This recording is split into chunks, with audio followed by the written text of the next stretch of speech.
C'est deux questions différentes. On fabrique trop de bébés, on n'en fabrique pas assez parce que ça marche pas à tous les coups. Si ça marchait à tous les coups, ce serait bien pour les femmes et on en ferait encore davantage. Mais est-ce qu'on fait trop de FIV? Oui, je crois.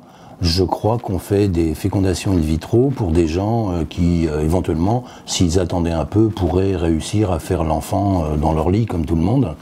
Mais on peut évaluer à 25 ou 30% des cas de gens qui ne sont pas réellement stériles et pour lesquels on pratique la fécondation in vitro.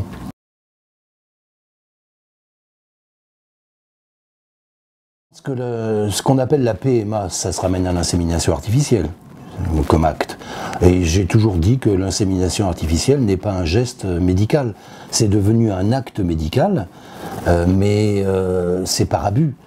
C'est tellement simple de faire une insémination artificielle, je compare ça souvent à prendre sa température. C'est pas plus difficile de faire une insémination artificielle. Donc tout le problème, c'est de trouver un donneur. Et ça, effectivement, les gens qui sont en demande d'insémination préfèrent que ce soit le système qui se débrouille avec ça, donc que ce soit le système médical, et c'est devenu un geste médicalisé, mais il n'a aucune raison de l'être. Alors ça, faut le dire, c'est une technique qui existe maintenant depuis longtemps, elle est autorisée depuis 20 ans en France. Jusque-là, elle n'a pas fait de gros écarts en France, quelques-uns quand même, puisque au lieu de trier les embryons sur un risque de maladie portée par les parents, mais qui serait transmis, qu'on pourrait lire dans le génome de l'enfant, au stade de l'embryon, et donc de cette façon éliminer l'embryon qui est porteur de cette pathologie, on en arrive aujourd'hui à porter des embryons qui sont porteurs d'un risque de pathologie. Donc c'est quelque chose, on arrive à un degré où le risque lui-même, et non plus la pathologie, devient une raison d'éviction. Et à ce moment-là, on peut le faire pour n'importe quoi, pour n'importe quel caractère, puisque nous avons tous des risques de maladies graves, de maladies moins graves, donc on pourrait envisager que ça s'élargisse énormément.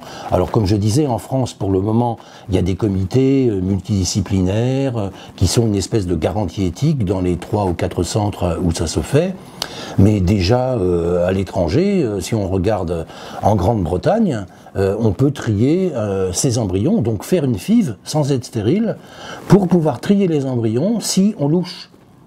Et pour éviter, on a trouvé un gène qui est lié au strabisme, et on peut donc éviter d'avoir un enfant qui louche en passant par toute cette lourde mécanique de la fécondation in vitro. Au bon sens des gens, et il faut des procédures dans lesquelles les gens peuvent apprendre vraiment de quoi ils retournent, qu'est-ce que ça signifie, quels sont les enjeux, et puis se discuter entre eux et prendre des décisions. Ces procédures, elles existent, ça s'appelle des conférences de citoyens, et je crois que c'est la façon la plus démocratique de gérer des situations d'incertitude.